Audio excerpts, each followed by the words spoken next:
Hi everybody. Excuse me. Hi everybody. I'm Ubercoo, and today we're going to be reviewing Doctor Strange Part One versus Doctor Strange Two in the Multiverse of Madness, and see which one is better. I'm going to try to cover various things about each movie, qualities and faults. Um, I've already seen the second one.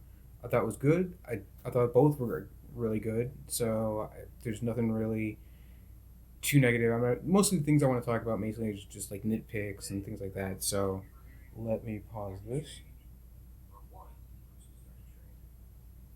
Okay, great, great. So that way there's no feedback here. All right, cool, cool. Just making sure everything's up and running.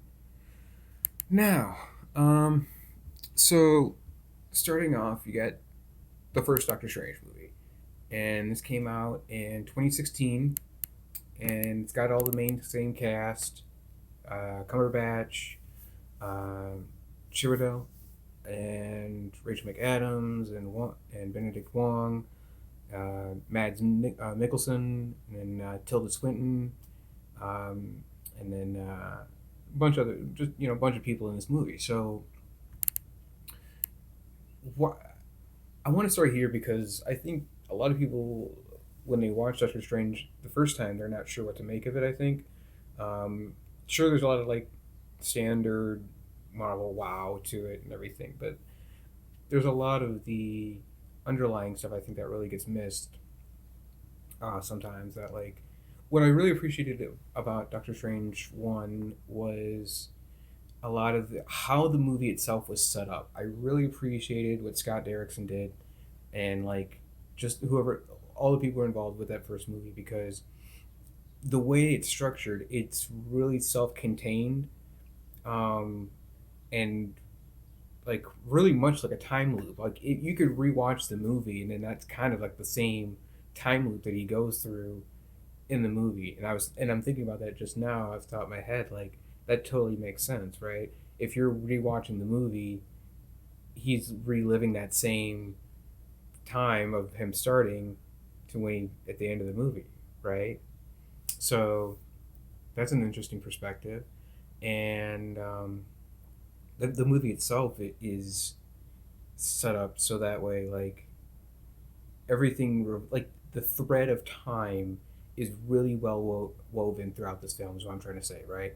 So like just just the way it's all put together, like even the reverse time scenes like totally make sense. It's not, I don't know, I think they do it really well. And then like there's other meanings of time, right? So like for instance, the broken watch, and that's kind of like a symbol for, I believe, for him, like his life stopping, like his normal life stopping, and then like, and then that's like a shattering effect of like he has to like rediscover himself, and in the second movie something happened. I don't know if I'm debating now. Now I'm debating if I want to give away spoilers. I kind of have to at this point. I've already did one video talking about spoilers, so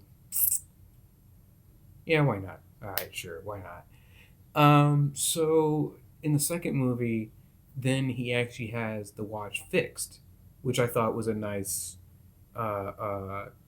continuity. Right? Is that he's now able to continue moving on in life. I think that was a symbolism of like him losing Rachel and like that broken love and everything. And she moved on in the second one, as you see in the trailer. Um, and so he's got to be accepting of it, right? Um, and they did talk about it. He did bring it out about and she's like, it wouldn't have worked, and he's like, wouldn't have. I don't remember the exact line, but yeah, they had a moment. It was a nice moment, I thought. And then he has to go fight not Shumagrath, and let's see what else. So in the first movie, back to that, um, I really appreciated that. I appreciated like the things like the watch and the broken watch, um, the soundtrack with Pink Floyd. I thought in the Astronema Domina. Hang on, let me look it up real quick here.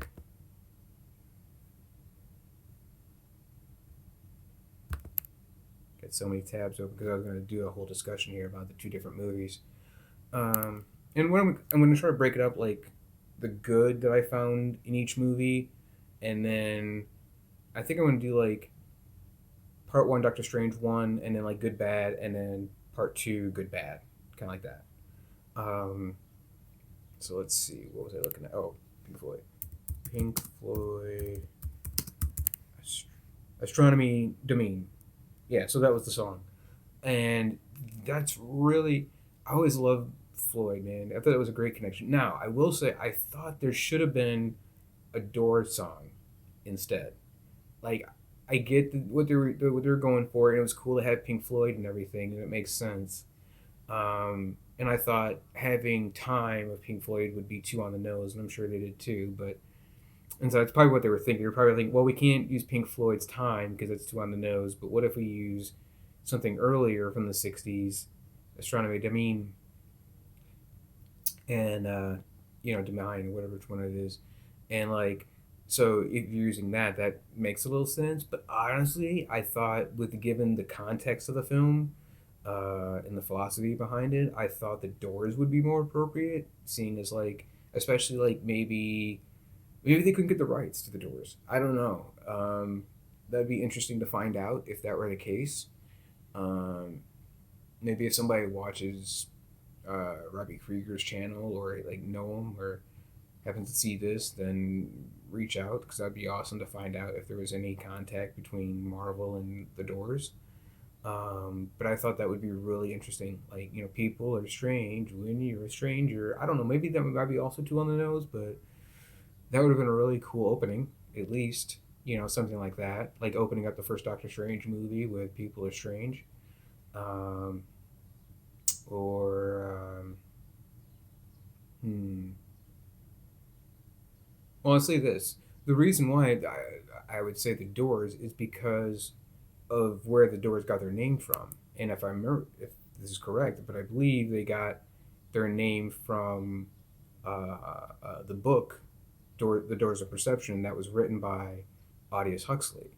That same book, that Doors of Perception, is actually a part of the cameo in the Doctor Strange movie with Stan Lee. So that's the book that he's reading in that scene. So I thought that would be a really great connection. I'm surprised they did not do that in the first Doctor Strange movie.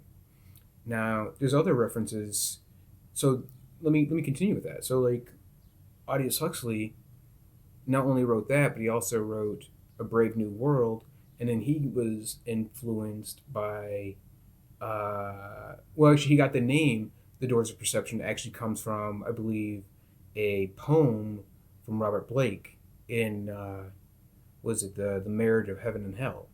Okay, so I can actually pull this up here, and I have it as my pinned tweet on my profile.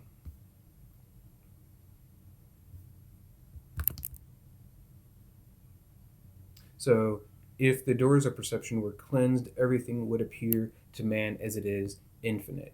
For man has closed himself up till he sees all things through narrow chinks in his cavern.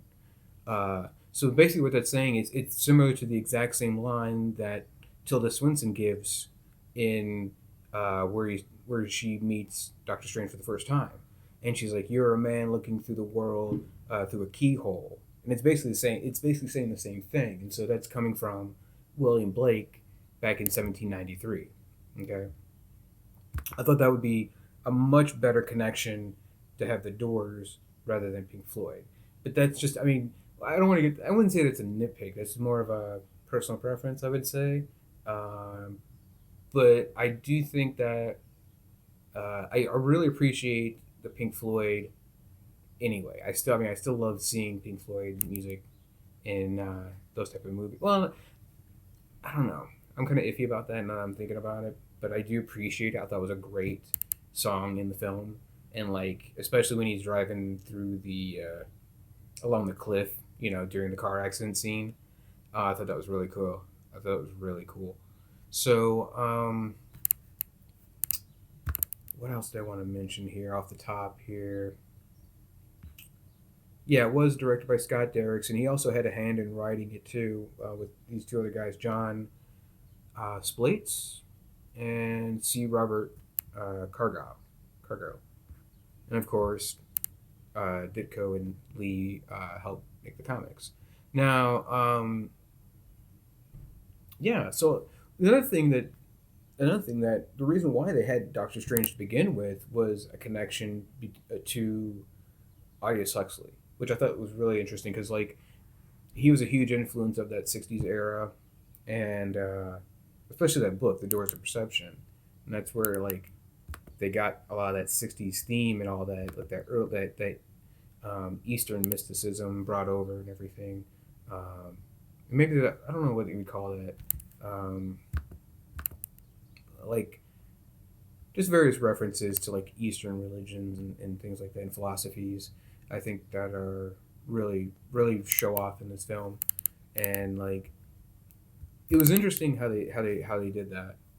There was one particular thing here I wanted to bring up. I wanted to start off with. I want to just point out some really good highlights of the movie that I really liked.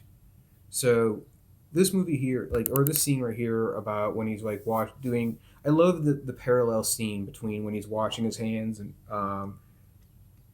before and after the car wreck, and so you can see that parallel, and then that was highlighted in the trailer. I really appreciated that. Like, making some noise. I don't want to get there just yet. So let me go back here.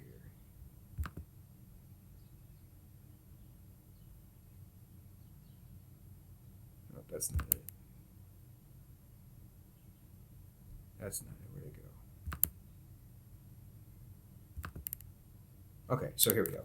Yeah, so I like that scene between like that parallel of like again, this is you're kind of messing with the idea of like just these parallels of time and um, I love the way it was shot and like edited and put together because it really is woven together, and this is one of the best things I like about this movie, probably over the second movie.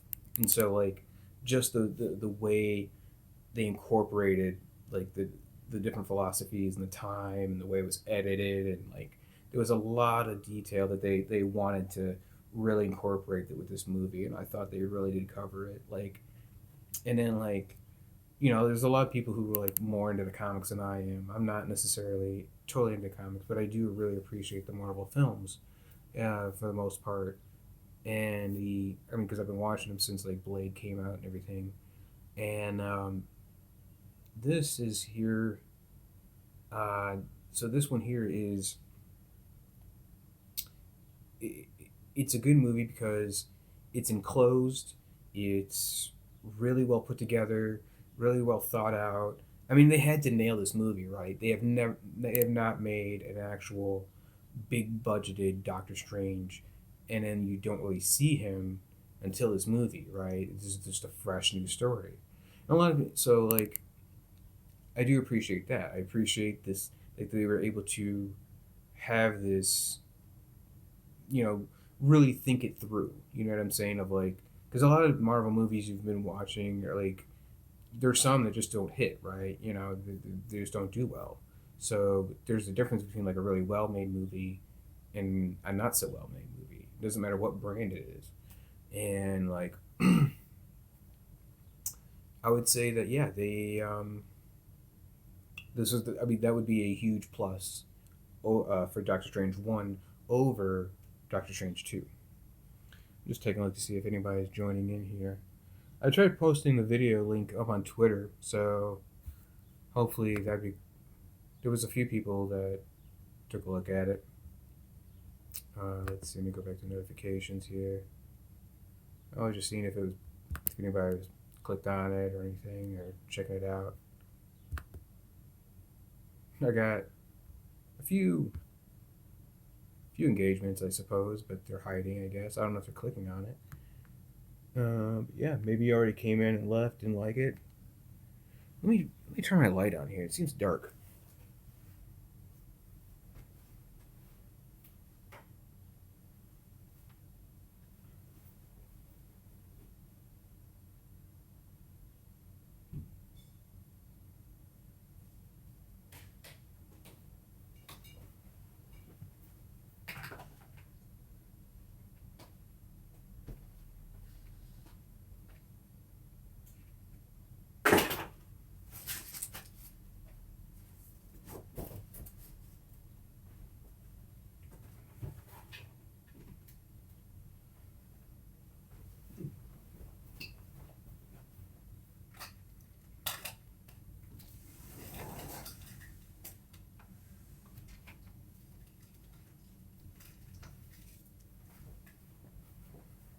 Okay.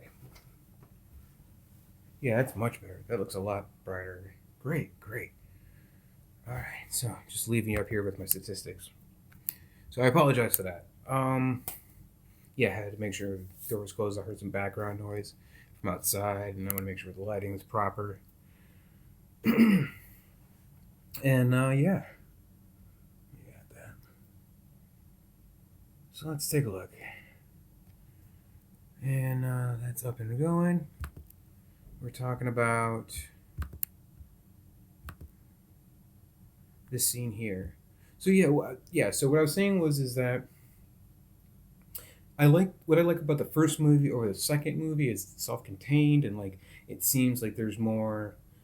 It was tightly woven um, compared to the second movie, which seemed more expansive. Obviously, it's a sequel; you want to expand, but then there was it just didn't have the same feel.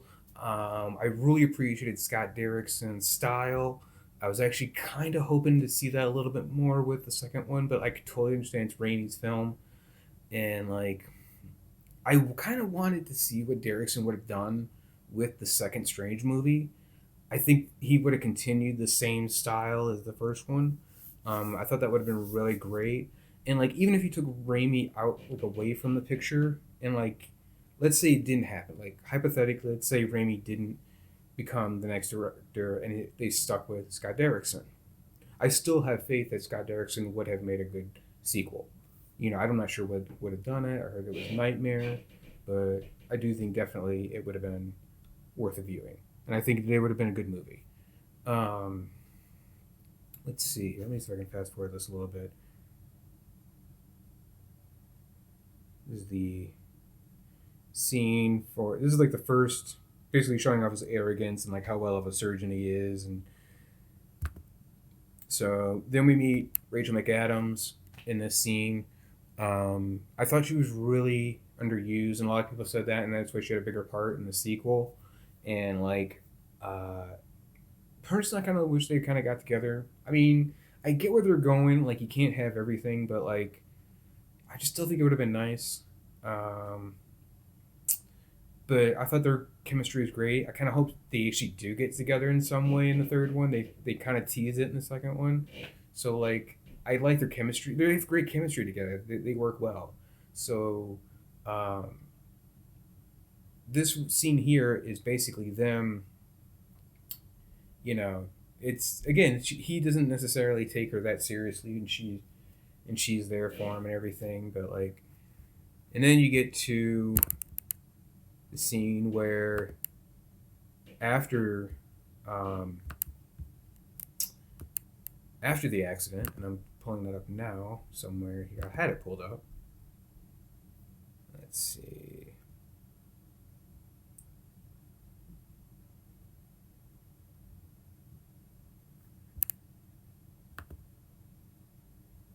I think I might have accidentally closed it out.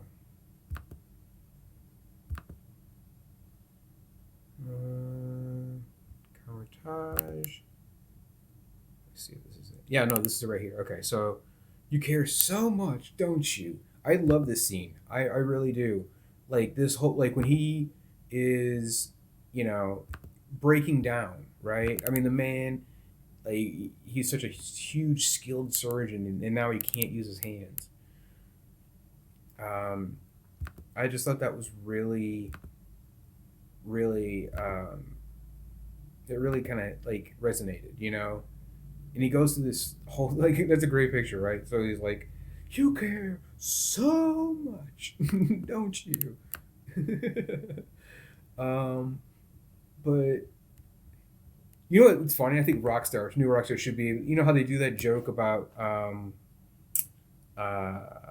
from Iron Man One. What was it like? The box of scraps joke. Personally, thought it was overdone, but like if you really want to do another one, I would say the next one to do, the next joke you could do is Doctor Strange, where he's like, "You care so much." It just seems like that. You like his emphasis on that and that part just seems really, really out there. So I just thought that was hilarious. And then she gives him that look, right? She gives him this look of like, really, like really, you're gonna You're really gonna do that to me after I've been here and helping you out when your hands aren't basically like who knows what she's been doing, right? She's probably been wiping his ass, just saying because he can't use his hands. Can Doctor Strange wipe it? That's a whole nother question. Can Doctor Strange wipe his own ass, or does he do it like magic style? You did see him do it with his tie. So I'm just taking the next logical step and saying, just being honest about it. Because you look at what was that other guy? I have it right here actually. See, this is why I pulled it up on IMDb. Ha ha ha ha ha ha ha. So, let's see here. What was his name? Benjamin Bratt. Where's his name? So Jonathan Pangborn. So like yeah, so he was Benjamin Bratt's in this movie, and somebody pointed out that the two superhero films that Benjamin Bratt's been in, he's been playing basketball.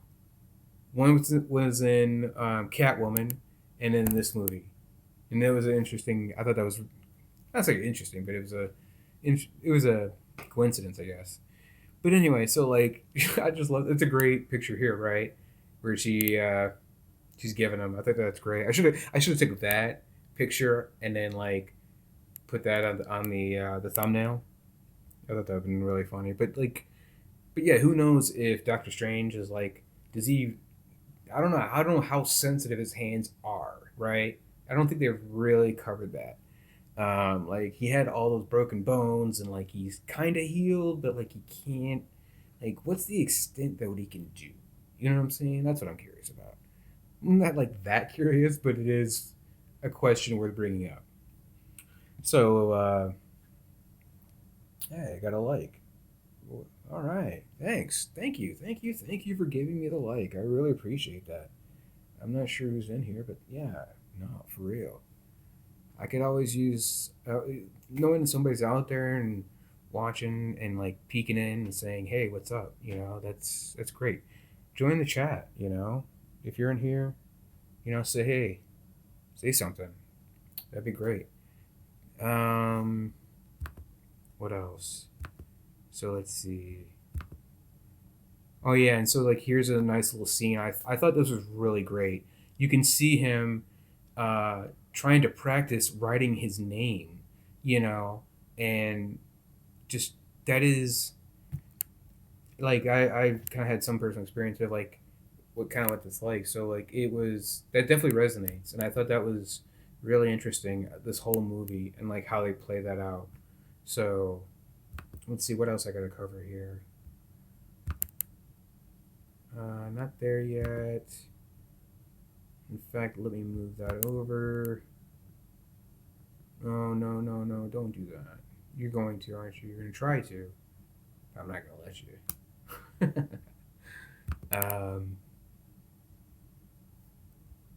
So then he goes off he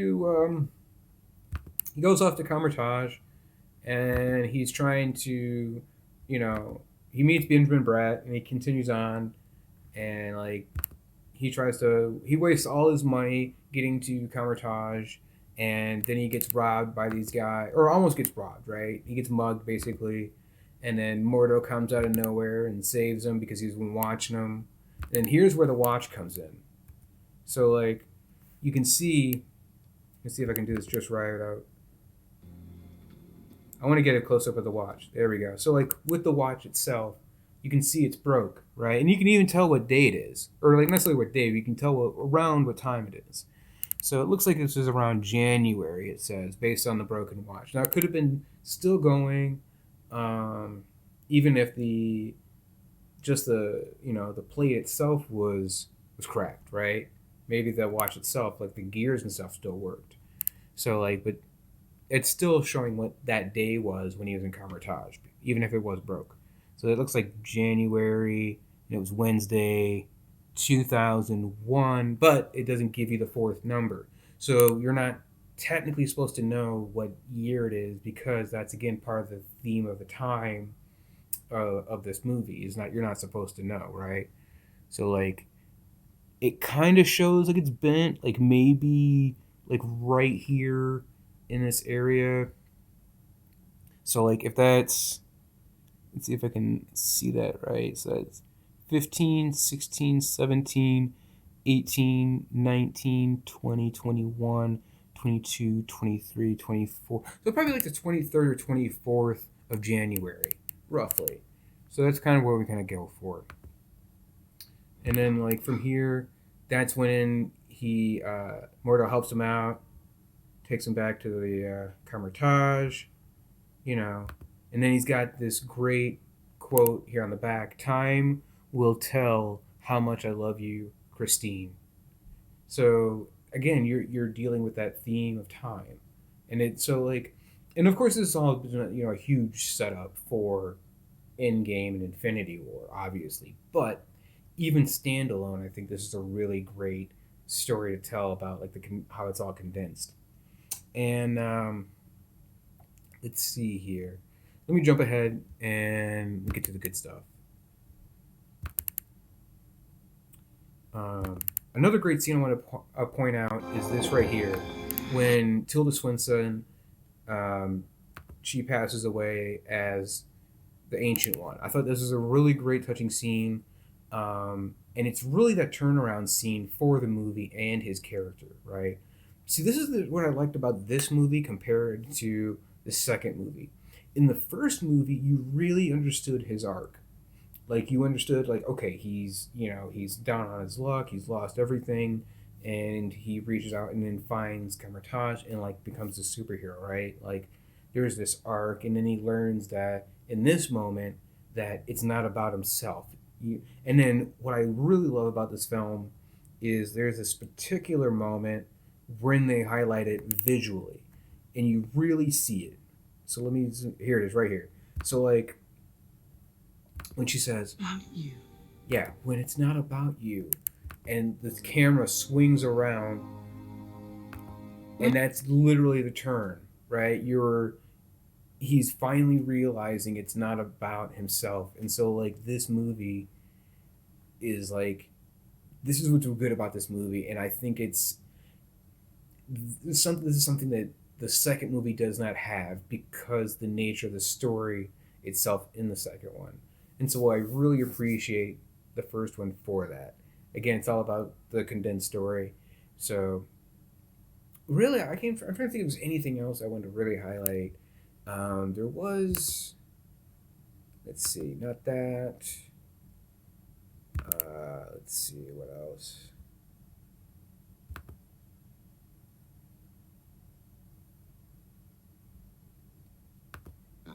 Just how experiment.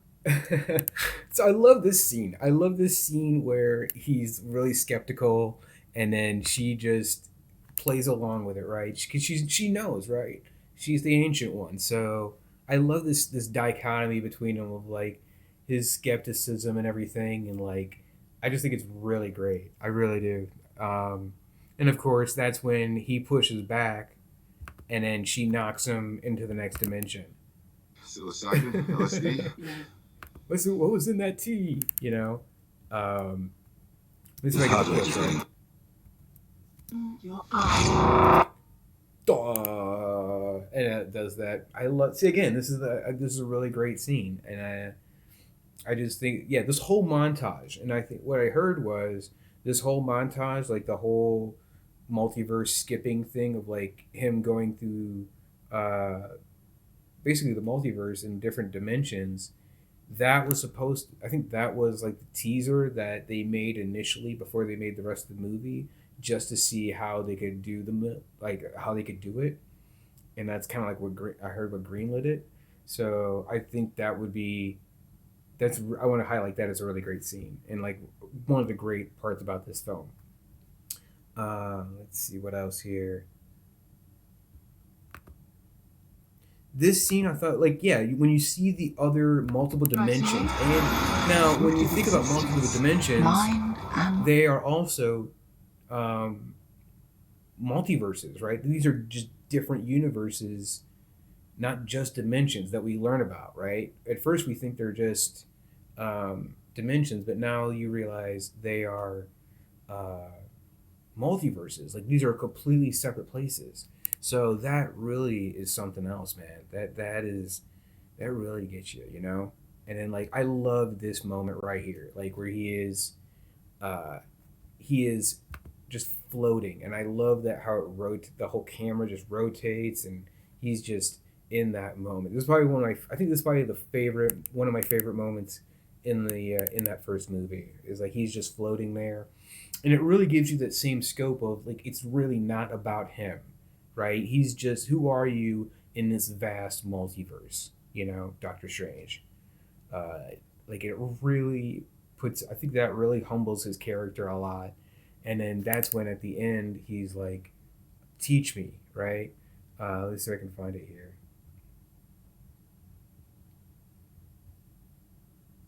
Da, da, da, No. da. All right. Yeah, so he's like, "Teach me," you know, and she's like, "No." No. So yeah, there's that. I'm gonna get out of here. I'm not trying to do like just take individual movies. I'm basically I want to use the thumbnails and like skip over the video part and just use the picture itself. And I appreciate the various channels. I'm usually just using the actual screenshots. This was such a great scene where he's facing Dormammu and he has to do the whole time loop. I mean, this whole it like the CGI house, whoever did it, like did an amazing job. They really nailed this whole black light poster, like 1960s. Even like the style for I've seen pictures of the comics and like because I haven't read the comics per se, but I have seen them, right, and it's all that same style. And I believe that's Kirby style or Ditko's. I'm not sure which one to be honest. I know the character is Ditko's and Lee's, but I'm not sure if they're. I think that's probably also his drawing style for like the various things, but like I don't know. I just think it's great looking, man. I really do. The visuals are just stunning, and then you have the time loop itself, right, where he is that he sits right here, right. He's got that time. He does a little spell with his hands, and that locks the time loop in place. Um, and he does that, and you never totally know how long he's actually in the loop, right? Because you only see clips of it uh, through from his point of view, right? He just dies from a or not from his point of view, excuse me, from the audience point of view, right? Where Marvel just gives you the edited version. So theoretically, you don't. I mean, there's obviously people like there to put up theories and stuff like that, so you don't really know how long time has passed, and it can't be that long per se, because like it would be, because obviously everyone else in the real world, it would like this dimension would have to be outside of our own time, and I think it is. So it's like it's not the same, right?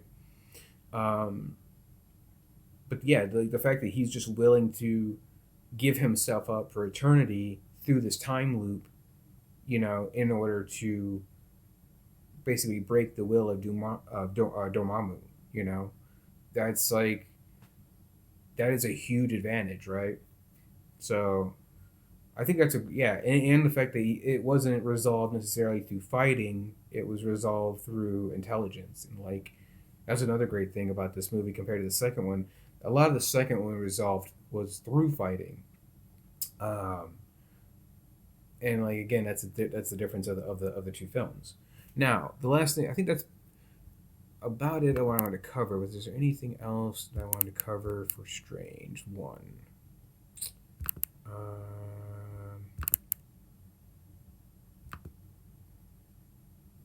No, I think that was pretty much it that I wanted to cover. That was like the big highlights of the film, right? That's the good stuff. Now, the bad stuff I didn't like about the film, Well, I already talked about. I didn't. I wish it wasn't. It's not necessarily a dislike. It's more of a personal preference. I really would have liked the Doors instead of Pink Floyd, but I totally get it. Um, what else? Um,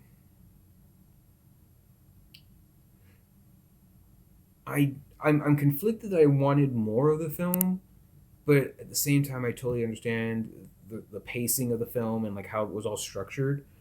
Um, Honestly, I can't really think of that many things that's really wrong with this film. I'm sure there's people who are like super nitpicky or like into the comics who could really like pinpoint. Well, that wasn't correct. Well, that's not right. Well, this isn't right. Well, yeah, but like, well, I mean, I guess he didn't have the yellow gloves in this. Well, no, he did. Right in the end credits, I think he did when Thor shows up because this is before Ragnarok, Thor Ragnarok, right? And so he is, yeah. So he had the gloves in that extra credit scene. Um, what else? Um, I didn't like Mordo, but I think that was intentional. You know, the way they developed his character, he just seemed whiny and like, and I guess that was kind of like what they were going for. He was just like the guy who's like, well, I've been here the whole time, and like, oh, I'm more dedicated, and like, it's kind of like like how the apple polisher, or the brown noser to the teacher. The one's always got his hands up. He's a true believer, right? So, yeah, I mean, I can see where they can like how you be annoying. There's not that many. Again, there's because it's so tight knit. I'm trying to think of like what really stands out. And like I know some people had a problem with Tilda Swinton, but I thought given the choice of like what they had in the comics versus like how they went with it, mm,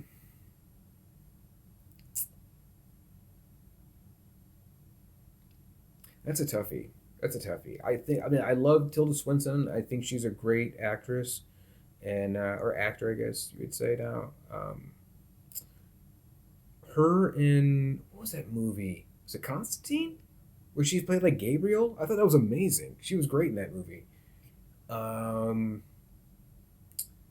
yeah, so I had no problem with her. I think she's like she was. I think she was a great fit for this character. I really do. I like how they played it off, and like, um, and just I can't really think of that many things wrong with this movie, and so that again puts me in another plus for the first movie over the second movie because in the second movie I can definitely tell you some things that are wrong with it.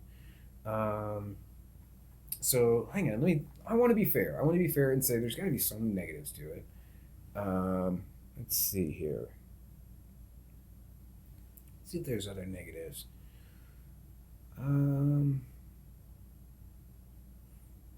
hmm. I would say the jokes didn't really land. Some of them did, but not many. I thought again because you were trying to take the 2016 Marvel model and like still incorporate humor into the film, but the film itself is more serious in that like it's not really I don't want to say serious, but it's like the theme is more serious of like just heavier weight of like going through the car accident and like having to go through that struggle and everything, but then or the thread or of time and like the time loop and Dormammu and Caecilius and all the various elements of the film. So it's a heavy-handed film, right? It's not to be your standard Guardians or Spider-Man or something like that, right? And that's what I really appreciate about the Doctor Strange character. That they're able to take it into that darker realm or the heavy-handed realm, of just heavier issues. So I really appreciate that. And then, but yeah, I don't think the humor really landed too well. Um, let's see what else. Wong, mm, I guess I kind of get he needs a friend, so I'll let it pass.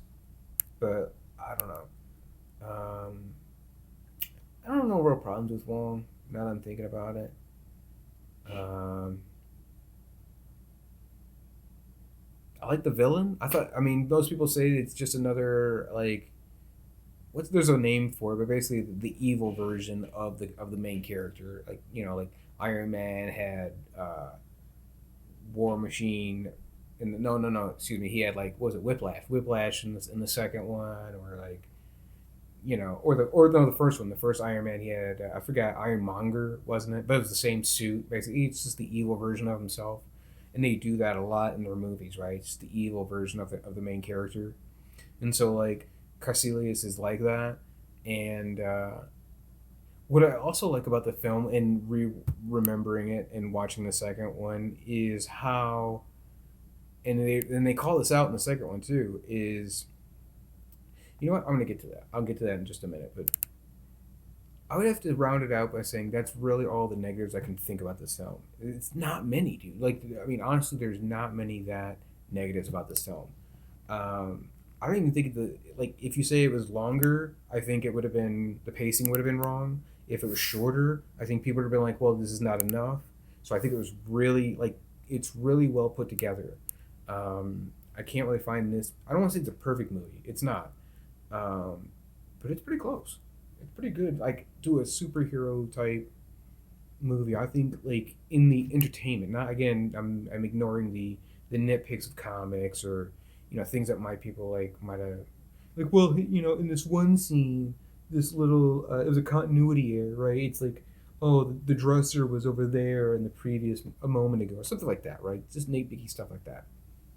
But like, no, that's what I have to say about that. Now, let's get to the second Doctor Strange, Multiverse of Madness.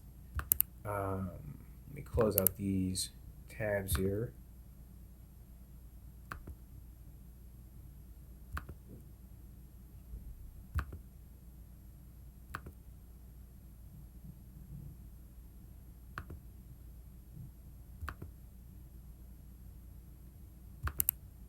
All right, great. So let's start off back on the IMDb page here, and so give you the rundown of what's going on. Now let's see. Yeah, so let's start off. So directed by Sam Raimi. If you should know Sam Raimi by now, Evil Dead series, Spider-Man series, Darkman, a lot of great stuff, dude. A lot of great stuff.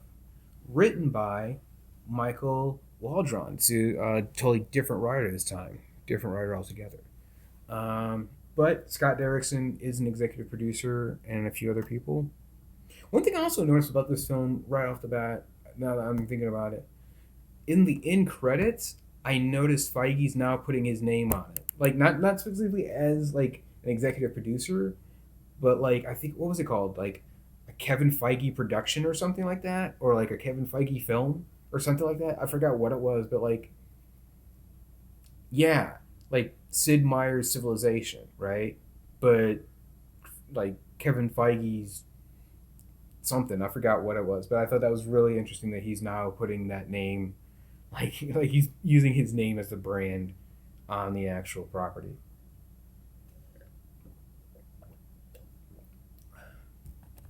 I had to take a drink. Been talking for a minute, and so we got Benedict Cumberbatch, Elizabeth Olsen, Chiwetel. I don't know if I can say his name correct. I'm gonna be honest. Chiwetel. Chiwetel. It seems really bad to say. Chiwetel. I'm not sure, man. I'm sorry. Bear is Baron Mordo. Benedict Wong is just Wong. Zochi? Zochi? I tried listening to somebody say her name, and I thought it was Zochi or Zochari, maybe. I think I'm saying it right. As America Chavez. Somebody correct me if I'm saying that correctly or not. As America Chavez, I liked her. Great. I thought she was, well. So I'm trying to think. Like, I got where she was coming from. I like this. I like, but I'll get there. I'll get there. I'll get there. I'm jumping ahead. Rachel McAdams is back as Christine Palmer. Um, Michael Stuhlbarg is Dr. Nick West. He has a smaller uh, scene in the film. He's not really in the film at all much. He's like maybe two scenes, maybe. I know he has one, but I can't remember if he has a second one. Sheila Toon as Sarah. I really liked her performing, man. She was like you could like tell she was dedicated in that she really sold like when she attacked Wanda. That was great. That was like yeah. I think she really did it well. A lot of the side characters. I know they brought in some newer people. Looks like, and I'm gonna be honest. I don't know many names on here. Maybe you guys do from like TV shows and stuff. But honestly, I don't recognize these people. I'm gonna be straight. Um, so yeah, I thought. I mean, I didn't have anything against. I just like okay, so maybe somebody recognizes them from a TV show or something. Then I totally get that. Um, I thought it was cool how they had the various uh, sanctums from around the world coming together. You know, from the London sanctum and from the Hong Kong sanctum. The Hong Kong one we really haven't seen anything from. Uh, in the first one we did, we saw the London sanctum and we saw the New York sanctum, but we didn't see much of the Hong Kong one. A little bit, but not much. So maybe they might correct that in the third. No, wait, no, wait, was it? Oh no, wait, wasn't that? Hold on. So wait. There's Camertage, the Hong Kong sanctum, the London sanctum, and the New York sanctum. Right. So there's four, not three. There's four. Right. So like that would cover the world. That was the idea. I wonder if they have one in, like South America too. They should, right? You would think. Or does it cover like just the northern hemisphere? Again, you're talking magic and Marvel and blah blah blah blah blah. So who knows? I mean, they haven't even addressed the giant celestial sticking out of the side of the earth. Like, oh my god, that storyline. Like that's permanent now. Like that's canon, right? So I hope they're doing something with that because otherwise you literally have like somebody did the math on it on how big that thing was and it, like that would easily disrupt like the Earth's gravity or something. So it was so huge. Like, yeah, it was ridiculous. Like, did it have to be that big? I don't know. It just that whole movie was crazy, man. Like, there was a whole Eternals is a whole that's a whole nother topic, bro. Um, what else I want to get to? So like yeah, so these are all the people who are in the film and who it's written by, who it's directed. Let's see what else. What else? Let me get into some scenes. That's too far ahead. Which one is this? The scene is the one attacks Camotage scene. So hold on, let me pause that for a second. Um, so if let me start here. So the story of the second one, like I said, it's different than the first because it's expansive, right? It's not. It's based on the sequel. It's based on um, WandaVision, which is the TV show. To be honest, I don't think you have to watch WandaVision. A lot of people say yes, you have to watch WandaVision. Yes, so you can skim through WandaVision. Let me say that you can skim through WandaVision. You can watch. You can watch a new Rockstar's video or two and be caught up on WandaVision. Just saying. You can. You know what I'm saying. You can catch other people's channels for a review of WandaVision and be completely caught up and say, okay, I get it. I get where she's coming from. I don't know that many. I can't. Honest to God, I watched WandaVision. There were some parts I liked about it. I liked the earlier episodes. I liked how they had each episode was like a new decade and a new TV show. That was kind of interesting. How they tied it together was, eh, like they implanted new canon so that way she already had magic powers as a kid, but then somehow that was enhanced by the Infinity Stones. And then she saw herself in the future as the Scarlet Witch, but then in this movie, they don't actually pay that off. Like, you know what I'm saying? Like, that was another thing I noticed. Like, there was a scene in WandaVision, if you remember, where she sees a vision of herself as the Scarlet Witch. And then in this movie, I thought that they would do a parallel of like her as the Scarlet Witch looking back in time. You know what I'm saying? Which kind of makes, or like a different like multiverse version when she was looking to find herself and her kids. You know what I'm saying? So like I thought that was something, and they never paid that off. I thought that was weird. I'll put that as a negative. I want to say that for the negatives, but I was just thinking off the top of my head, and that just comes off as a negative. Um, Let me stick. I'm sticking with the positives first. The positives. Um, I really liked what Sam Raimi did in this film, and he saved the film for me. Not simply for his style of filmmaking, but in the writing. I think the writing saved the film for me as well, for the most part. I liked the emotional depth of how Wanda was so distraught. And I love the scene between her and Doctor Strange, and he's like, well, what about her mother? You know? And then they just look at, they don't say anything else, right? They just look at each other. And then as soon as she doesn't say anything, or like she gives him that look of like, well, we know what's going to happen. I have to kill my alternate self to be then her mother. Like she was willing to do that, right? And then as soon as Doctor Strange realized that, then you get back into the battle again. And I that was so good. I thought that was really great, and like you could really feel how she was. You really see how her she was just diving further and further into the dark hole spell or whatever it was. Like you know what I'm saying? She was uh, really being taken over, and like especially by the end, right? And she like gone like full zombie mode, or like, and Raimi's just doing full Raimi, and then, like when she's walking and chasing. No, it was just before that. It was right when the multiverse Wanda is like is being haunted by the MCU Wanda, and like they've got all those practical effects with like the lighting, and it's just swaying back and forth, and I fucking love that. The practical effects and all that was so much better than the early CGI. You know what? I'm thinking about it. Like I'm trying to stick to the positives, but like all this stuff just stands out, right? Um,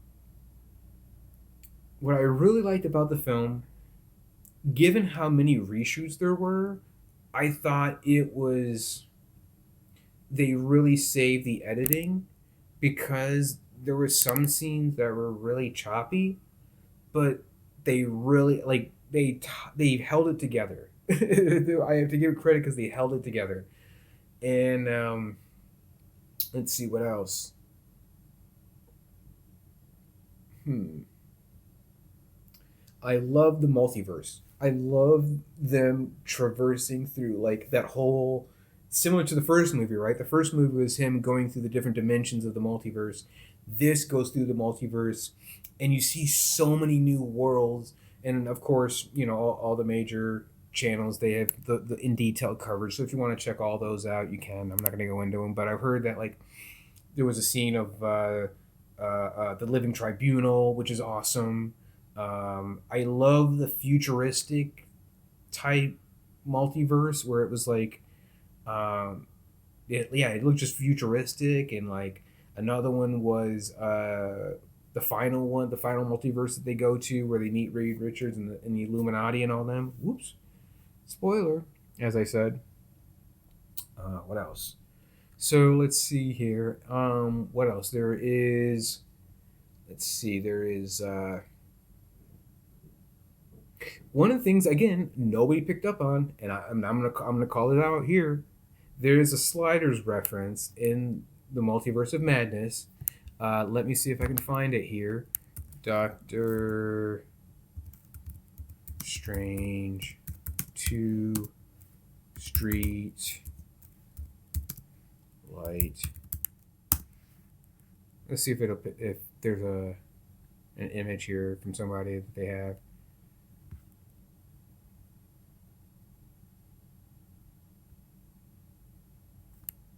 And apparently, let me close that out. Something's killing my memory here.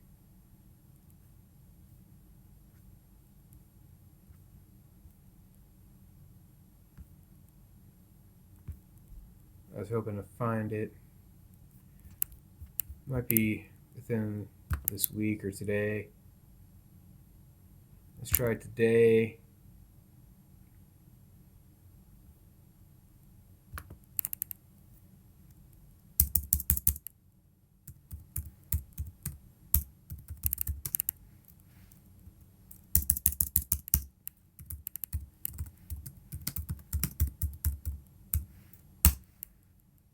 Let's see if I can find it crossing the street.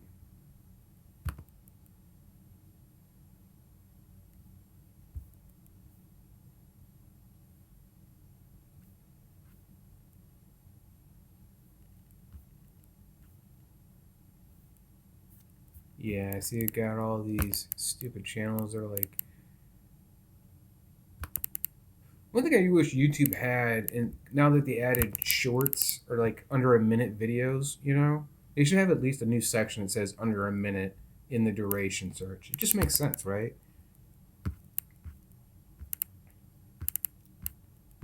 Let's see here. Spoiler. Let's see if that helps.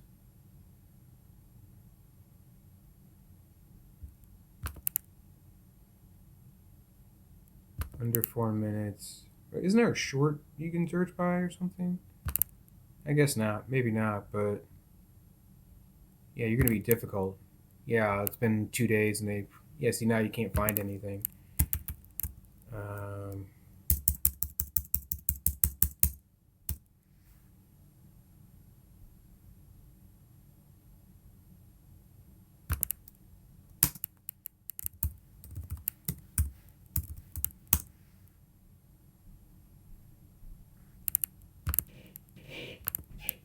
Let's try pizza balls.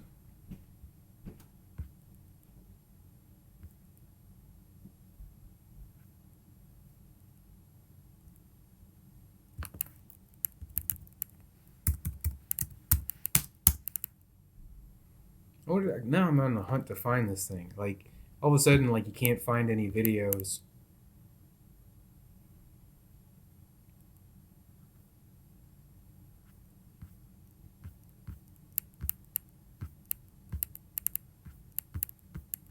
Anyway, so like, if you've seen the movie, I'm wasting way too much time on this stupid thing, but like, so in the movie, there's a scene where they're crossing the street, and when they are crossing the street, you see that.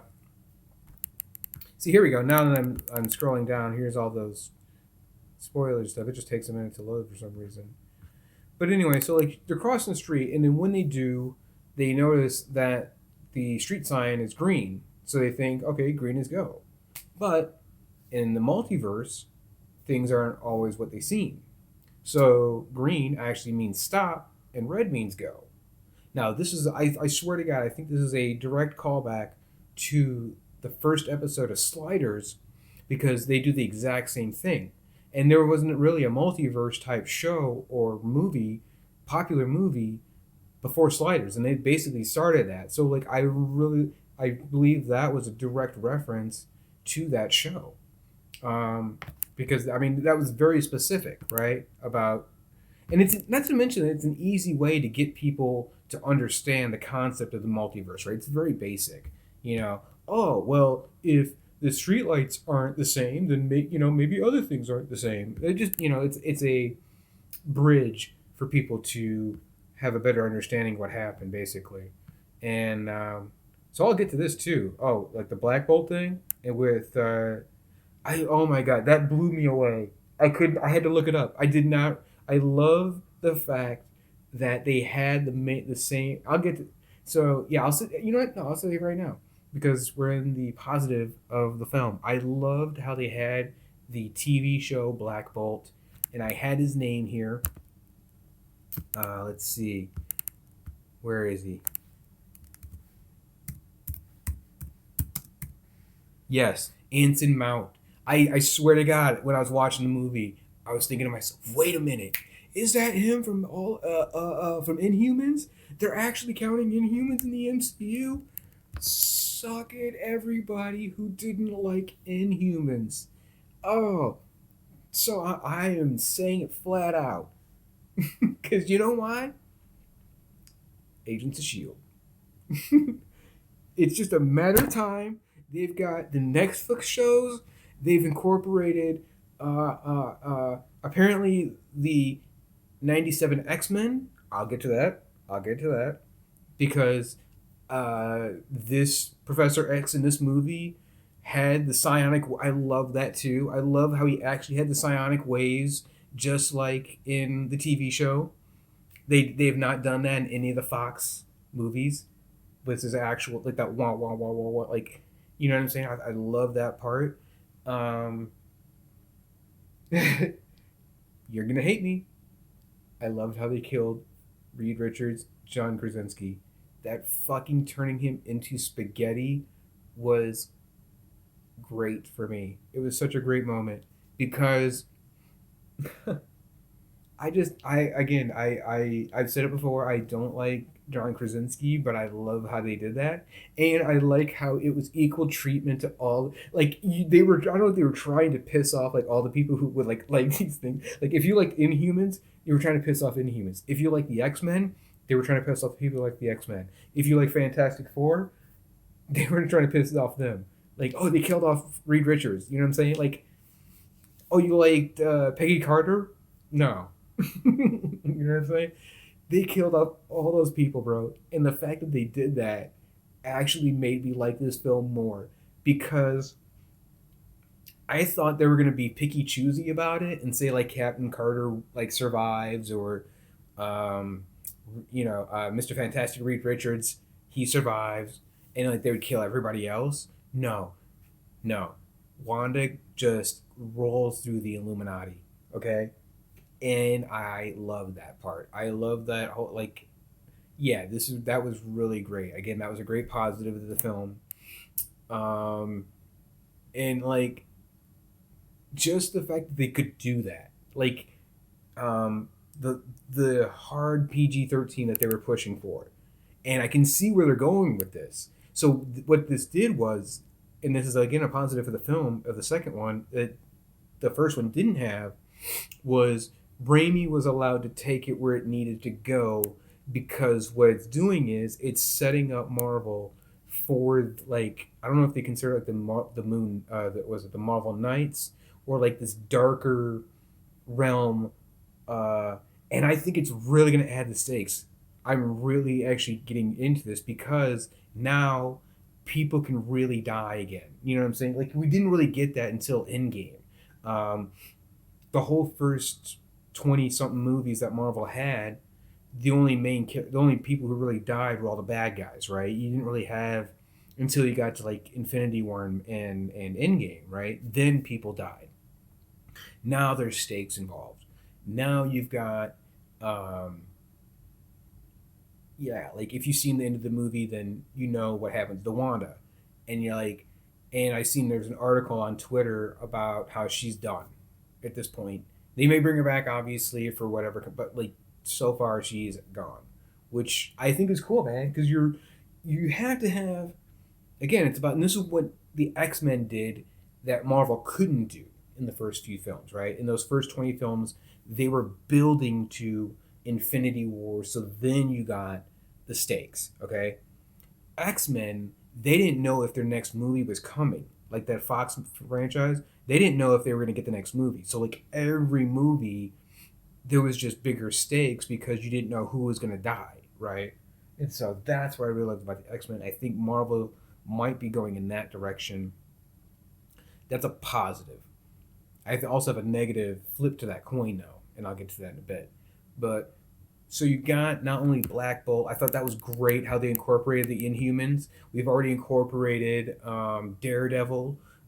There's rumor that they're incorporating the other Defenders, and then so next is just Agents of Shield, and I think they're really keeping this quiet.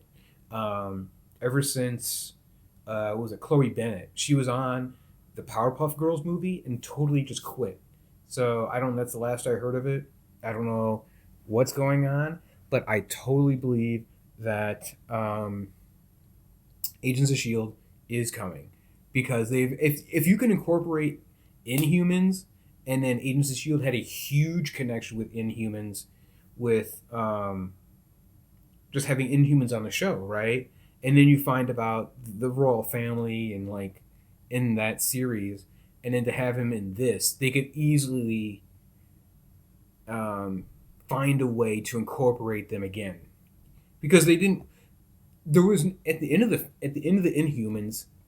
I was trying to think like I believe they're still in Hawaii or something. So technically, if they're going to incorporate it here, they could easily bring them back for the rest of the movies. Like they're not outside of the Prime MC 61. I think they said 616 was the universe of the MCU.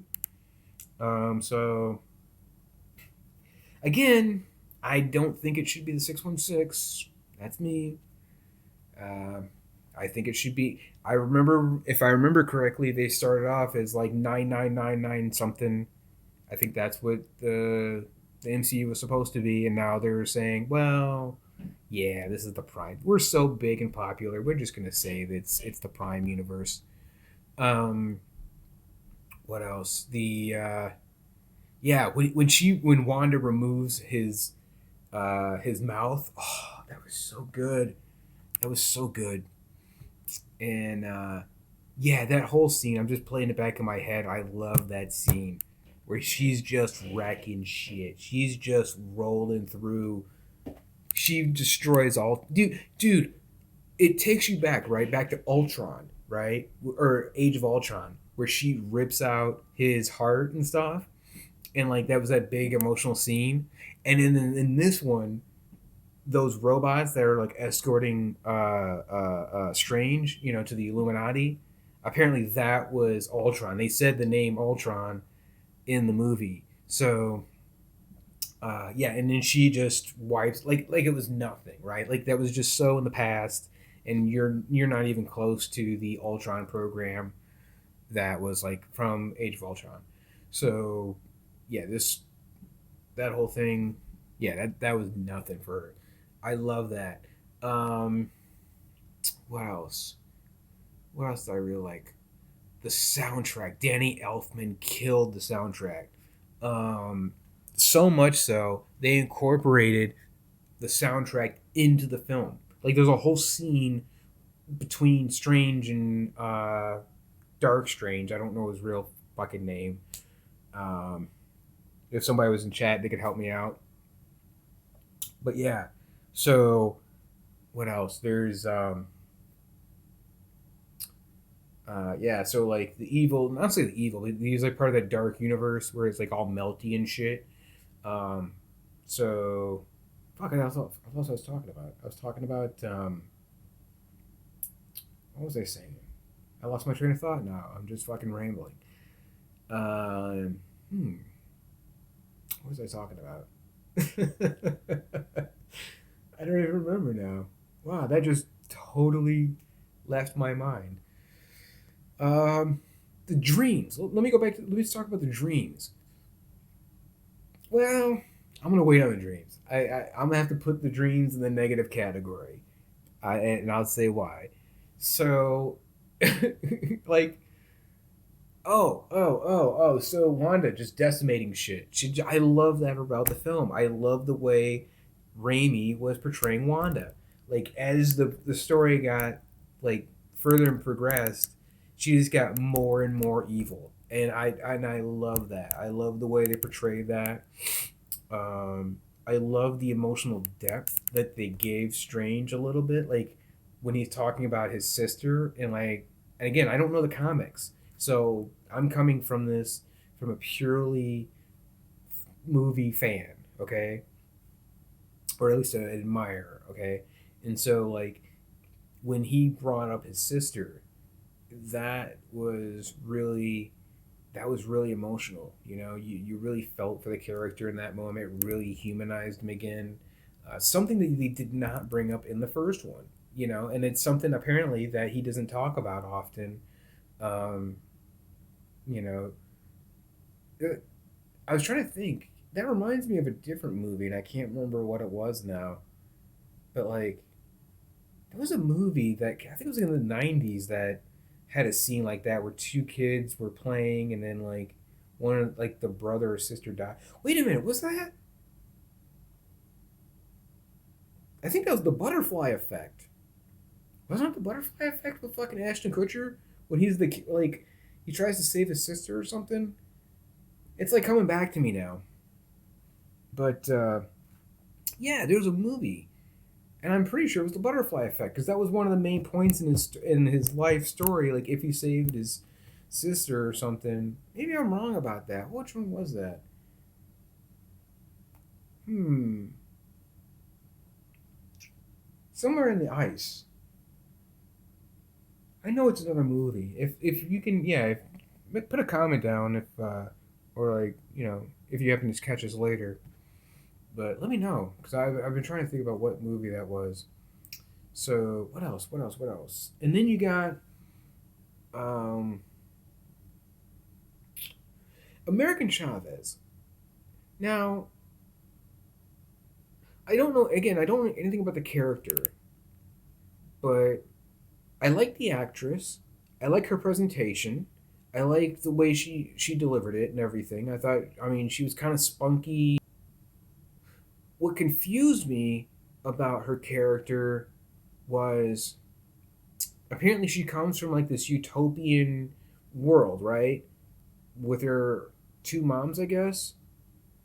So like, and then I don't know her orientation or something. I don't know what you call it, but again, and I'm totally ignorant on that, and that's my fault. I'm trying to get better at it. But so like, is it just women on the planet, or is it? Because that's all you really see. I didn't see anybody in the background. There wasn't like any context, so I don't know what's going on there. And like, I hope they expand upon that, like her family, and like I hope she finds her family. I think that would be great. Um, what else? Like,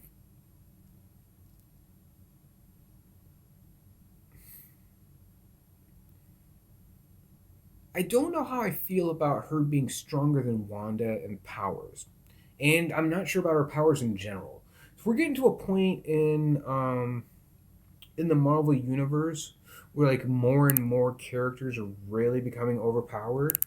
Like they're really become like if everybody's a god, doesn't that mean like does everybody not die or like god level? You know what I'm saying? When you get that fucking powerful, if you can travel you through universes, are you still susceptible to being punched in the face, or like how does that work?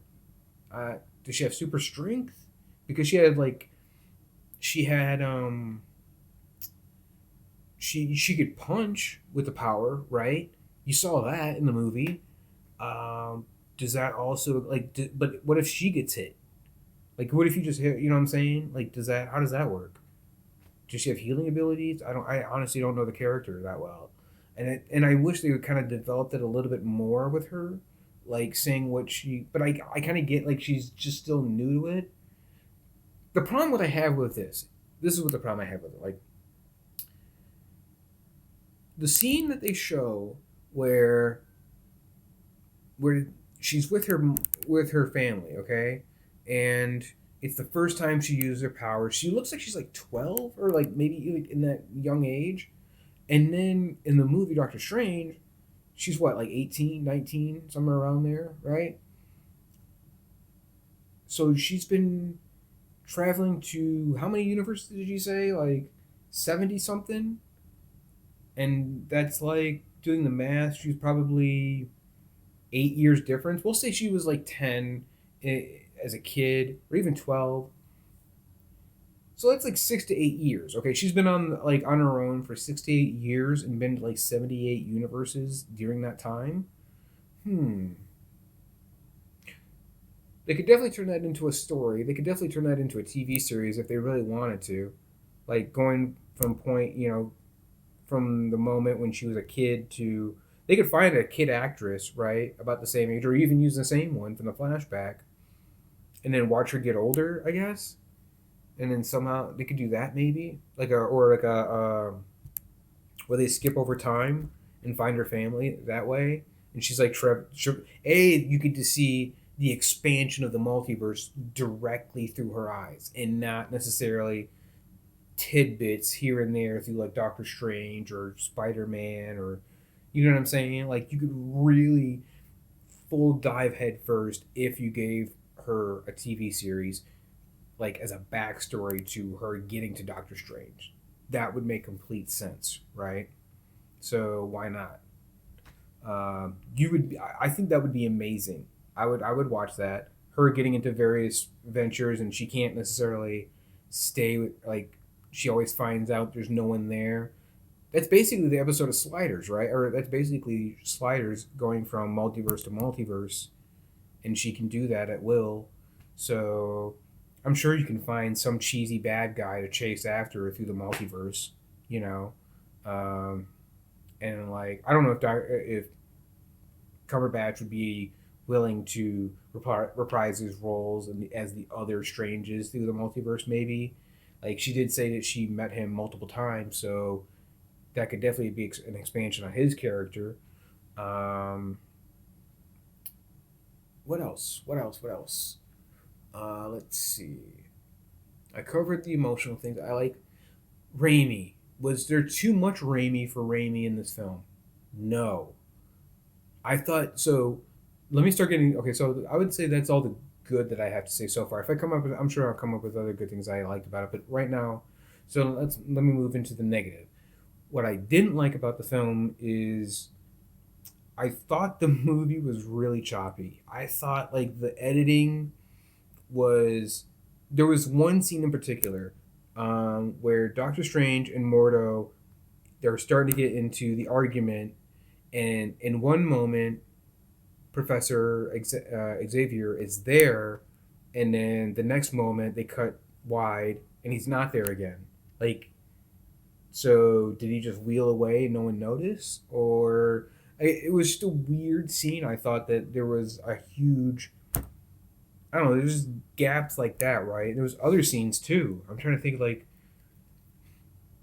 the scene where Wanda is attacking Camertage in like the Sanctum, right?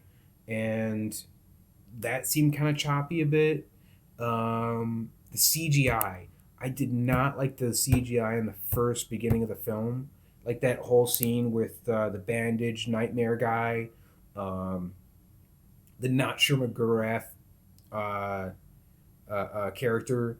That like when they seen like when you see because I watched on IMAX right IMAX 2D and like with IMAX there was a clear distinction between like there's like I'm doing it from my point of view but like there's the actor and then here's the green screen like it was clearly separated like there was no blending hardly at all. I don't know if that was like intentional or it really felt like she was running in front of like it just felt bad dude like, you could see it. um I'm trying to think where else mostly in that first part. That's when I really noticed it. Maybe I just got used to it as the movie progressed.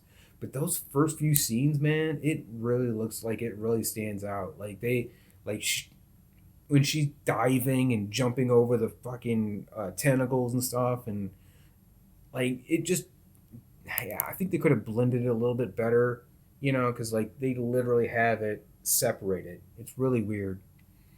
Um, what else? I love the practical effects. I said that before. What else? Um, what else I didn't like about it? The pacing. The pacing seemed quick, but I think that was really intentional because otherwise, we're so. I like the pacing, even though the editing was choppy. That's why I said at the beginning they kept it together with that editing. Um, and the story and the characters really held it together. Um,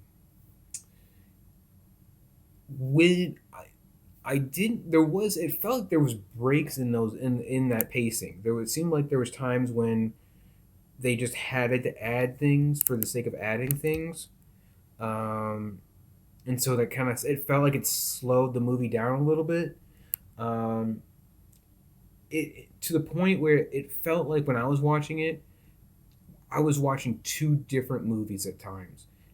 At sometimes it felt like I was watching a standard Marvel film, like that scene again with Strange and Darker Strange or Evil Strange, whatever it was. And he's talking about his sister. That seemed like a Marvel moment, okay? And then just a few minutes later, you've got a bunch of like Raimi cinematics, like his Dutch angles where it's all like at an angle, or um, the practical effects and like all that type of stuff, right? That where Wanda's trying to climb out of the reflections and all that type of stuff, right? So like there's this weird blending of like the template that Marvel's used to, and in like Raimi's style, that like I wish they kind of just let him do his thing where it was just Raimi style, um, instead of kind of like finding that mix, because then I think that really would have gave I think that really would have took this movie over the top. I really do. If they gave him um, full range to do whatever he wanted without having to incorporate a lot of the Marvel elements, you know. But I get why. Um, I think I might have mentioned it, but I do love how they really pushed the PG-13. Um, let's see, what else I don't like about the film. I didn't like.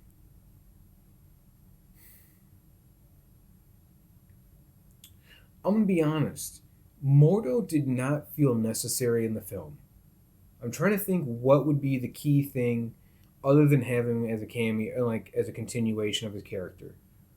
Um, Not really. You could have easily found a way. Like, let's say if he jumps into the multiverse and then he's immediately picked up by the Ultron bots and then taken into custody to go directly to the Illuminati, right? There was no middleman of Mordo in between. You could have easily cut his character out of the movie. Um, so I didn't care.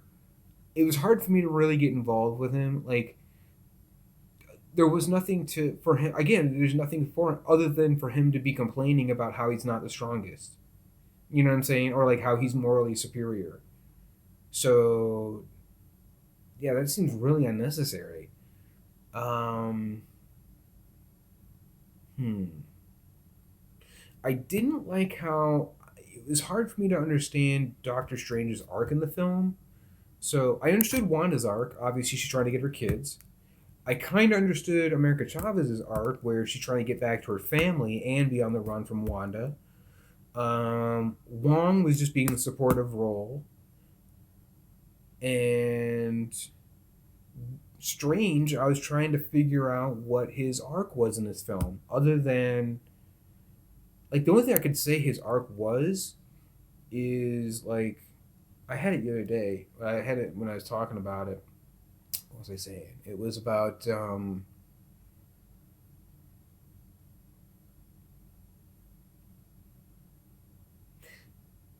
okay, so one thing I'll say this is there's an element throughout both films. That element is getting your hands dirty, okay? And so the first film I mentioned this was Tilda Swinton, where um, Caecilius actually calls out Tilda Swinton for using the dark magic, or what was he saying? That was what it was called, right? Dark magic, right? Because they said it again. They said that in the first time in the first Avengers movie, where Loki calls to Thor and he's like, "How much did Odin use dark magic to get you here?" Right. So that was the first mention of dark magic, I believe. And then, so Tilda Swinton's using the dark magic in the first film, and now Doctor Strange is accused basically of doing the same thing by the Illuminati, right? So instead of uh, just Mordo doing the complaining about being, how he's how like he's the righteous one. Now it's the whole Illuminati also doing the same thing to Strange, saying that he's like the enemy. And what I find is interesting too is that goes against what Tilda Swinton said in Endgame about how Doctor Strange is supposed to be the best of us, especially given the fact that like at the end of the movie he's not good anymore, right? He's got his third eye, and apparently he's going into the dark dimension. And I forgot who the cameo was. I'm not sure who that is. Um, so yeah, I just don't. I had a hard time seeing what Doctor Strange's arc was in this film. I mean, if you know or if you can clarify, let me know because I would really appreciate it. I don't know how that goes. So I was failing to see where the only thing I really got from Doctor Strange was he kind of just felt like an escort. You know what I'm saying? Like he was just well, no, I take that back because there was like he definitely went to save her through the possession. I thought that was great too. That was another thing I loved was the how he possessed the dead body and like he was up on the mountain like that whole scene. He's like controlling the demons and everything. Now here's another thing they don't talk about. They really gloss over. Does he go to hell at that moment? Like when he's uh, surrendering himself to the dark hold? Does that mean like and he's getting surrounded by all the evil spirits and stuff? Does that mean he's going into hell into the blackness? Is that what that was for? Um, you know what that reminded me of? That reminds me of the movie Event Horizon. That whole scene where he just like goes into that black goo. I find that really fucking interesting because that's exactly what happened in Event Horizon.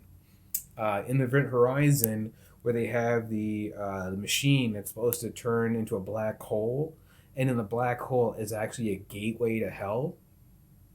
And so yeah, that was definitely I thought that was a really interesting choice for that type of thing. I thought that was really interesting. What else? Um, Not many things I can say. Again, most of the things I negative have to say about the film are more nitpicks. Um, so I guess, yeah, I was trying to think if there's anything else I wanted to cover. Um, Let me scroll down here. I'm going to go just a little bit longer here. What else? Yeah, so here's the scene right here where Wanda just rolls through everybody, kills Black Bolt by blowing up his brain, spaghettifies Mr. Fantastic, cuts Captain Carter in half.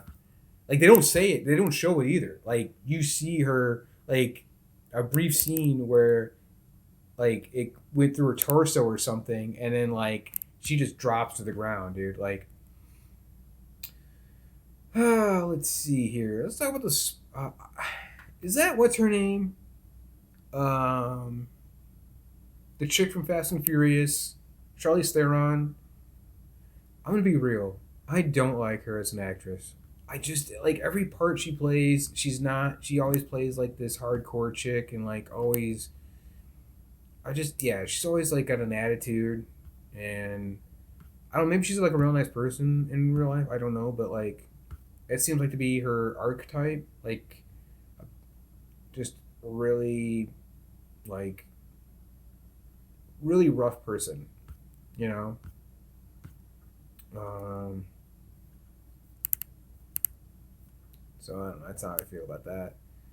Let's see what else. What else? What else? What else? I think that's. I covered a lot, man. I covered a lot. So let me summarize. So, which is better, Doctor Strange one with all the cameos, the expansiveness, the choppy editing. Okay, so let me say this. I knew there was something I was forgetting. Bruce Campbell. I thought Bruce Campbell was underused in this film. You could, I mean, putting him as like some like street level pizza vendor, that doesn't make any sense, dude. Like, why would you not have him on the council? You know what I'm saying? Maybe I don't know if that was like a negotiation they had or, um, but yeah, like, why not give him a superhero role, man? He's Bruce Campbell has been it always seems like Bruce Campbell is always underrated. Um, I mean, he's clearly a fucking superhero, right? Ash himself is a fucking superhero. before a superhero, right? Or even like his jawline, his facial features, and everything is clearly a superhero type. He could easily do it, man. It just seems like a waste. Yeah, like it just seems like he could have been someone else. I don't know. I'm sure they could have found somebody for Bruce Campbell to be other than a shitty pizza dude who punches himself. And then of course, places like Rockstars and all the other guys, they theorize and they say, oh, that was just a direct reference to, was it Army of Darkness, or where he's punching himself. I'm like, okay, okay, but you could have that joke or him as like a noble character on the Illuminati. I'm gonna have to go with him in a chair in the Illuminati as a badass character. That's just me. That makes sense, right? But nah, whatever. It's not my movie. So that that again, that was another disappointment I had. And I loved it. I really wanted to see him, man. I was really looking forward to seeing Bruce Campbell in this film, and then having a decent role, right? Even in fucking the Hudsucker Proxy, you know, and he had a decent role in that as one of the newspaper reporters, right? I love that. I thought again, it just seems like in his the more he has in his career, the less he actually has to do. And like, and I'll say this: I really enjoyed that TV series that he had. It was on Showtime or HBO. The Evil Dead series. I love that. I thought they could have kept that going for a while. I watched like 2 seasons of that, I believe. So I really enjoyed that. I don't know if they had a third one, but yeah, I really like that. And oh, the fucking cameos that we're all supposed to have. Like, I don't know if they cut them out because of the reshoots, or like, who knows if was there even reshoots, or was that just speculation? You know what I'm saying? Like, did they even have the actual reshoots, or what the fuck were they doing? You know what I'm saying? Like, they actually had to push back the entire series of movies like Marvel did. I thought because they had to do reshoots, and they were supposed to have big cameos, and that was like the whole thing. Tony Stark,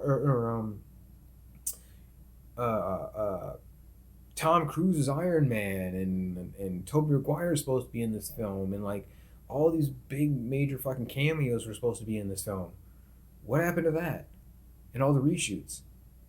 I don't know. Just I just thought that was weird. Like all of a sudden, like you're pushing back the movie, you're hyping up and getting people excited. I mean, how many videos did all those channels like Cosmic Wonder and everybody have talking about fucking Iron Man being in this film? Like that was a huge thing, and like not a word, nothing. So I don't know if they cut it out. I mean, there were certainly a lot of cuts in the film where they could have done that, and like I don't know, man. I was really hoping for something really cool, um, and like it was cool, but it felt like I don't know. It just seemed like based on the obviously the hype is more than what it is, but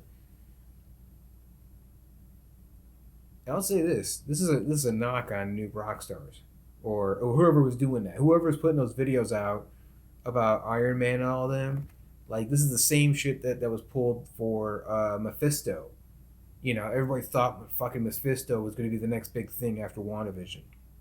You know, who knows if they're ever going to bring that in again? So like, I think it's amazing. Like people get like really overhyped and like they make these big like spoiler announcements before the movie even comes out and everything. And like, to be honest, most of the movies aren't that hyped.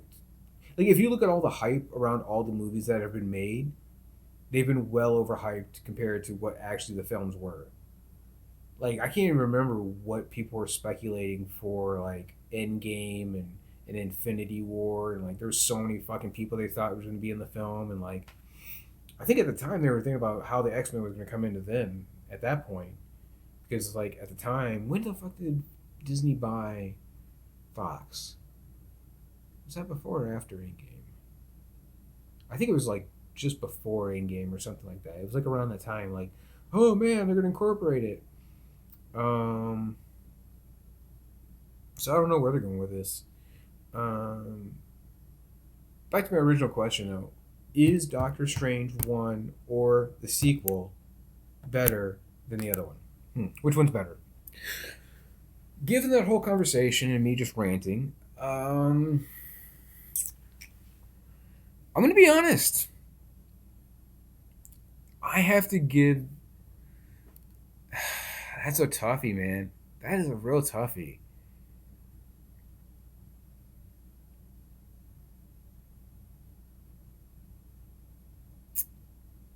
They're two. I'll say this: they are two different style of filmmaking.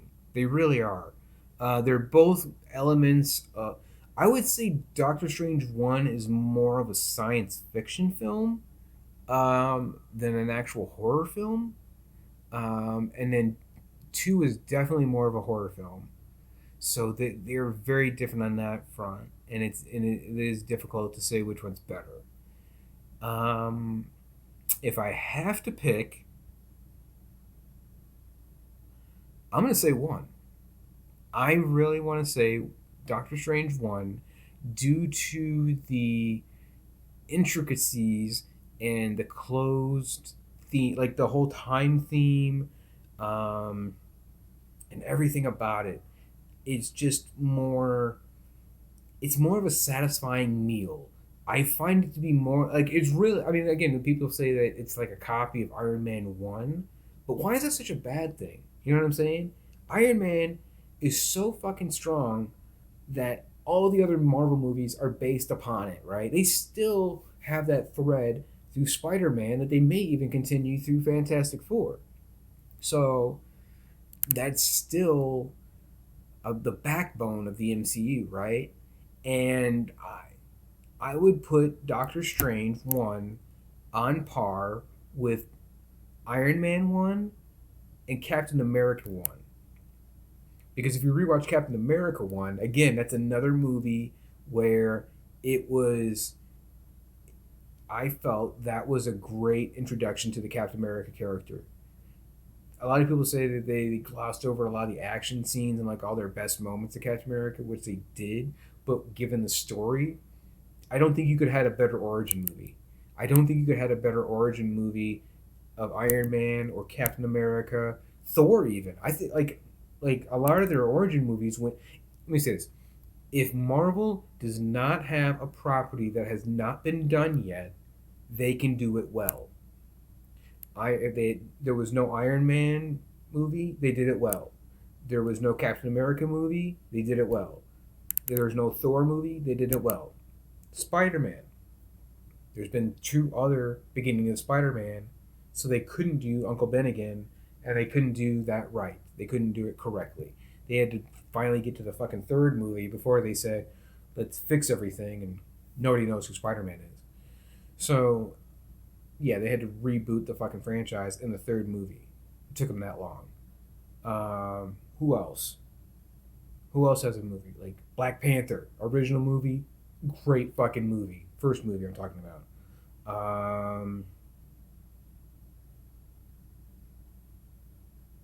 Who else? Who am I forgetting? Hulk. Here's a prime example. Hulk had a first movie in 2003 with Ang Lee. Then 5 years later, a second one comes out. People didn't know if that was a sequel to the first movie, or again, this is when the MCU was still new. So like, they have a hard time with movies that have already come out, right? If they make Blade again, I'm going to wonder if they're going to have the same problem. Because Blade 1, the first Blade with Wesley Snipes, is fucking amazing. Uh, you can still put that on right now and watch that. And the only thing wrong with the fucking first one, I think, is Whistler. Like, and you can't go wrong with who they picked, right? I thought that was a great Whistler.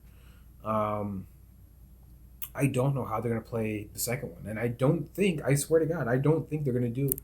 They're gonna get that right because of how good the first one was. Because what they're gonna do is they're gonna say, well, we can't be like the first one. We can't redo the same story. What other story can we do? Well, we can maybe do Blade versus Dracula. Well, that's kind of giving away all your eggs in one basket. You know what I'm saying? I would assume Dracula would be the big bad for like maybe part three or something. Uh, yeah. So where do you go with that type of character? And that's really hard for Marvel, man. And that's why we have to give this movie or like this debate between the first two, of Doctor Strange 1 and 2. I have to give it to the first one because it goes along that same parallel of original movies that they can do pretty well. I mean, as long as there's no previous movies that they have to change for. Um, but again, I'm not saying that the second movie isn't fucking great. You know what I'm saying? This second movie really pushes the boundaries for Marvel. Now they're going into the realm of rated R. You can now see the next logical step from this movie into Deadpool, right? And that was another thing. No, well, I thought there was supposed to be a crossover with fucking Deadpool, like, or the other X-Men. They were talking about that, Hugh Jackman. So who knows? Who knows when the hell they're gonna come in? What else? Let's see. Like, yeah, I don't know. I don't know how this. I think people. I think in time, this Doctor Strange movie will be seen better because later movies will then rely on it. This is the age of Ultron of Doctor Strange's. Okay, this is because people look back at all the Age of Ultron now, and they actually consider that a much better movie because everything else was built on top of Age of Ultron. It was such a, but at the time, a lot of people didn't like Age of Ultron because there's so much fucking exposition, and you're like, well, where are we going with this? Like, there's Thor Ragnarok and robots, and even the main character of Hawkeye, who is supposed to be the relationship for the general audience, is like, there's robots, and I'm here with a bow and arrow. That was the whole fucking joke, right? So like, I find this to be the same style. Like, I think this is the Age of Ultron of Doctor Strange's. Um, so yeah, so that's what I really have to say about it. Um, if you like, if you like the video, throw me a like. If you didn't like the video, put it in the comments. If you like the video and you want to make a comment, do that too. Hit the subscribe button. Do all the things that the YouTube demands. You know, because I'd really appreciate it. I'd really appreciate some conversation in here. If someone ever came into this chat, that'd be great. I can actually start having a little bit of discussion. Maybe you can join me. Uh, Maybe we can set up something on Zoom or some other chat feature. I don't know how that's going to work. But yeah, feel free to reach out. I am totally available, and I'm gonna try to. I've been trying to do at least like one video per day, something like a live stream such as this, talking about various movies and things. Right now, Doctor Strange is pretty hot, so I'm talking about that. That Doctor Strange is so hot right now. What else? Yeah, so I'm doing Civilization. I've been playing that. Once I can get my other computer up, I'm going to be doing some more games. I like to play Project Zomboid and City Skylines. I'd like to get into those. Let's see what else. I want to get into. I want to put out some more movie reviews. I was considering The Postman with Kevin Costner. I have a heart for that movie. A lot of people hate that movie, but again, I have a unique taste, and I can seriously find the good in it. Um, what else do I want to do? I want to do some other movie reviews. I haven't quite decided yet. I still have a few ideas. Um, what I really want to aim for in movie reviews is not necessarily fully popular movies. And now that I'm thinking about it, I have a really good idea for one that I could, um, well, I can see how it would be popular enough that somebody already has a professional video of it on. I might not do that one. I definitely have. So yeah, I was definitely thinking about the Postman. I want to do Powder. I want to do.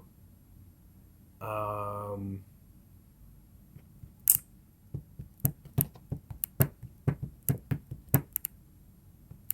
I was thinking Rat Race. Rat Race is funny. Rat Race is a very funny movie. Um, Let's see. Clifford. I want to do Clifford. Clifford is so funny, dude. Martin Short just is so funny as Clifford, dude. It is such an underrated movie, and I'm sure somebody's done a movie review. I'm gonna look it up right now and see who's there. I'm gonna see who's done a movie review of Clifford. Clifford movie review.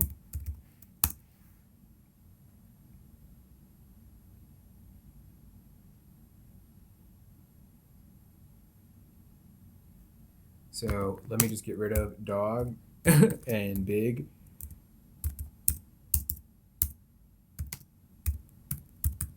And red.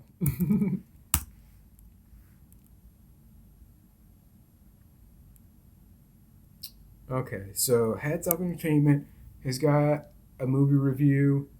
It's 8 minutes. Another guy here, It's Too Much Media, with a couple guys. It's an hour long. I bet I could probably beat that in 20 minutes. I don't know, man. Clifford's a funny ass movie, man. It really is a funny movie, dude. But they have a special guest. Oh, just another friend of theirs. Okay, so like yeah, and then here's another. Oh, here's the Roger Ebert review of Clifford. And then yeah, so yeah, yeah, Clifford, man. Um, hmm,